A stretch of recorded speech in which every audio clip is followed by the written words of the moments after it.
Hello dear friends, welcome to this session. My name is Somajit Goswami and I'm the founder of Competition Crusade classes. In today's session, this is going to be a quick session on reading for comprehension. In this session, we are going to read an article from the Smithsonian magazine, and the article is named Why Wines from Israel's Negev Desert May Represent the Future of Viticulture. Now, where can you find the link to this article? So it is there in the PDF, the DPP PDF that I have shared in the Telegram group. It is highly recommended that you go join the Telegram group or the Telegram channel. In the Telegram group and channel, you will find the DPP, which will have basically the daily practice problem PDF, which will have all the reading links, a reading comprehension passage, 10 quant problems and 1 DILR caselet. All of these things are solved by me itself in the Telegram, rather in the YouTube community and the Facebook live classes. Okay. So how we will proceed with this paragraph, or rather this passage, is that we will read each and every paragraph and try to jot down one bit information about that paragraph. Okay. So without further ado, let's start with the session. So this is the first paragraph. Let's read it. When the Israeli winemaker Eran Rash decided to start his own vineyard, he didn't look to the established wine regions in the country's verdant hills. Instead, he was one of a small interrupt group of winters who acquired patches of barren desert in the Negev desert, a dusty no man's land in Israel's south of Israel, about 15 miles from the Egyptian border, to the west of Jordanian border to the east. Here rainfall averages from 10 to 11 inches each year, and temperature frequently hovers near 100 degrees. They say grapes need to suffer to make good wine, says Rash. Here that is no problem. So grapes need to suffer. This is an introduction. By and large, this is an introduction. Okay, so this introduction pretty much talks about the idea of how Aaron Rash has started, Rash or Raz, whatever, has started his this thing, vinery at a place called Negev Desert. Okay, Negev Desert. Now let's go to the next passage, see what the next passage entails. More than a decade later, the grapes at his Nana Estate Vinery, probably this is the name of the vinery that he has, Nana Estate Vinery. More than a decade later, grapes at his Nana Estate Vinery seem unaware of their suffering. The vineyard is a green oasis. Green oasis among waves of dusty brown desert. Lush vines twist up from the chalky nutrient-poor rocks that pass for soil in Negev. Until the late 1980s, the desolate hilly chunk of a desert was empty save for military bases. So before 1980, this place was only used as a military base. Roaming herds of ibex and a few settlement of nomadic Bedouins. Bedouins probably are these nomads. Okay, the group of people who are, who used to wander from one place to other. Okay. Today, Nana is just one of the 30-some farms and vineyards in the desert between Negev's main city, Beersheba, and the mid-sized mountain town of Mitzpe Raman. Okay. So, the next, we go 10 years ahead, and current day condition. Okay, so current day condition. I hope this is visible. All right, now let's see what else is there. So this is the Nana Estate testing room. Slowly the aromas of delicate tropical fruit are discovered, writes one reviewer describing the vineyards 2018 Chenin Blanc. Okay, so this is the estate in which the winery is there. Okay, so now let's go back to the passage. this is a one long paragraph. Let's read the passage now. Most of the wineries' rows of grapes creep out from Highway 40, which has become the starting point for several well-trod wine routes. The region now pulls in steady stream of tourists who can sample traditional varieties like Chardonnays and Malbecs at destination ranging from old school cubuters to built up wineries like Desert Estate, Carne Evo, Evdat. Okay, too much names. So probably the kind of a article that can definitely come in one of our RCs. Okay, so because this has so many intriguing names which offers vacation cabins. Okay, so basically this is talking about the tourist this thing. Let's read ahead and understand. Some specialize in kosher varieties using ingredients and equipments that have been certified and supervised by a rabbi. Okay, so this rabbi, I hope you guys know, rabbi is somebody who is he's like the priest for Jews. Okay, just like a priest or a pandit ji is for the Hindus, rabbi is for the Jews. So what they're saying is that some of these wines specialize in kosher varieties with ingredient and equipment that have been certified and supervised by rabbi, but majority caters to the secular visitors around the world through the region. Though the region has gotten much attention from the very top tiers of international wine society, Negev's wines consistently net good score on wine critiques, and their strong sun-baked flavor are considered distinctive by connoisseurs.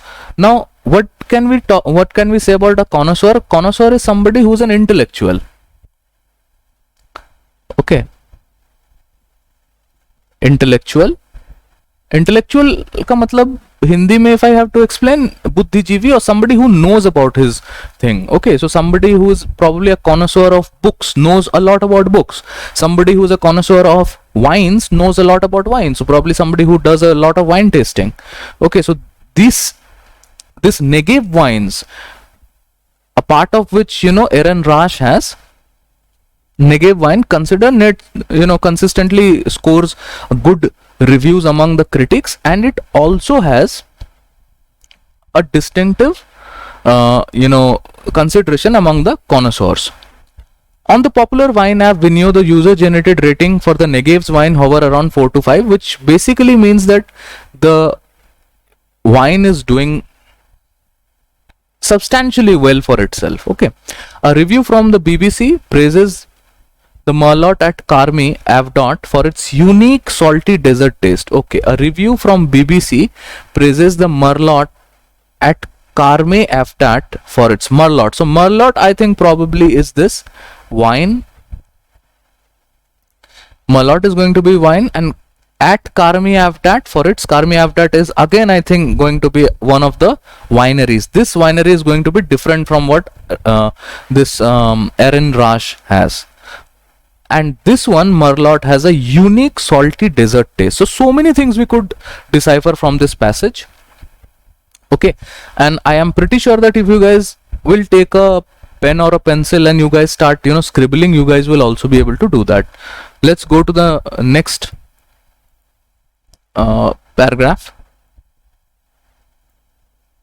Okay, so I'm guessing that this is the fellow Aaron Rash. Okay, yeah, Raj tends to his grape at Nana Estate. So Raj, basically the winery that he has, Aaron Raj, he has Nana Estate. His winery is probably called as Nana Estate. When his vineyard first opened, Raj sometime diverted water from neighbors who were mid showers so he could irrigate his vines. Now this is a good technique that he didn't had water. Obviously it was a desert area, so what he did was an interesting thing. He basically used or diverted the water from the neighbors who were mid their showers or they were taking baths, and he used that water to irrigate his vines. Okay, vine is this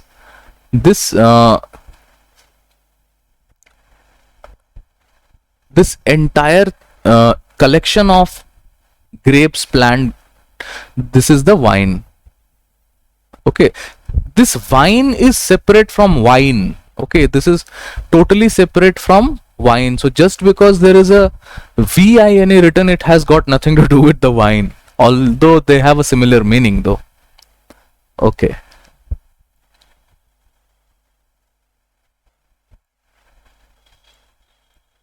So as you can see, I think most probably this is the collection of the Nana estate. Okay, you can see very well that it is written also in the wines Nana.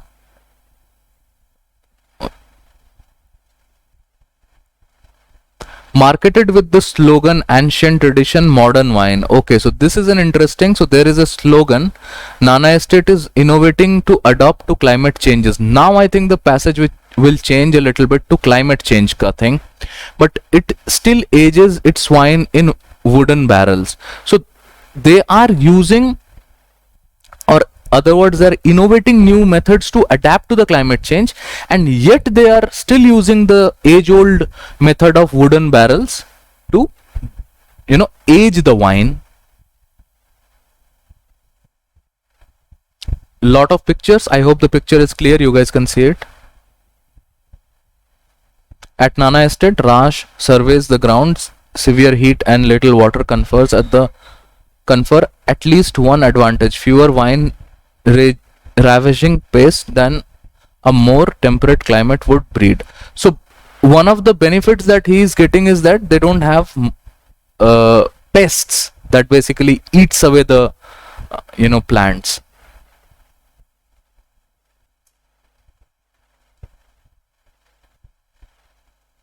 Okay, so we don't need to read all the photographs.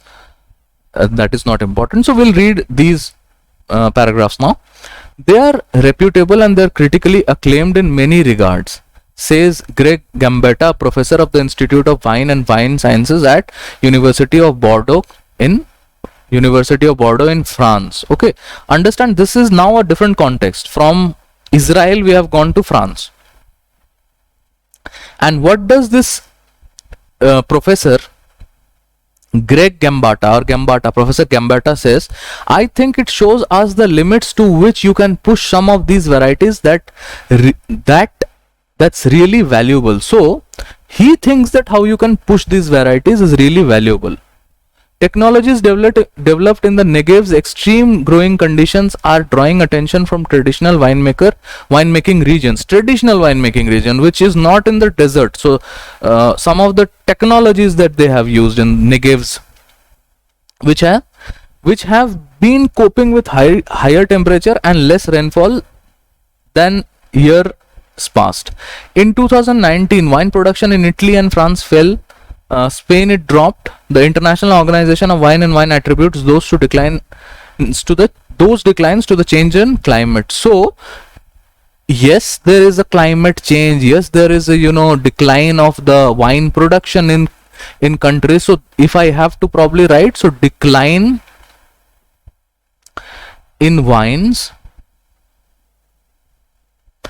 Probably you could write one more line like across Europe. Okay, so you can also write something like this, across Europe. I'll just read this last paragraph and that will be it, because more analysis you can do on yourself. I have given you the gist, and that too for 14 minutes. I don't want to elongate the video. In the northeastern Italian region of FGV, for instance, grower FGV is, I think, probably this region. Growers have spent centuries producing coveted white wines from grapes fed by abundant rain and local rivers. But because of rising temperatures, grape harvest in the region is 10 days earlier than it was 2 decades earlier, says Enrico Peterlanger, a viticulture professor at the University of Udine, Friuli. Rain patterns have changed too, becoming more concentrated. Heavy rains briefly douse crops. So basically they don't help. The heavy rains, opposite to or contrary to popular belief, heavy rain will not help the crops. They'll actually destroy the crops. They need stable rain. So exactly what is written, that they douse the crops which are left dry for longer stretches than before. Now the Israeli wine growers show our way ahead. Peter Langer says this is the destiny of viticulture in Europe. So decline in wine in Europe, and now how they are coping with it. How Europe is coping with it. Okay. How Europe is coping with it. I would not go any further. That would be all from my side for this video. I hope you enjoyed the session, and if you do, you know the drill. And do subscribe to the Facebook page, because there we are doing live sessions every day. Thank you.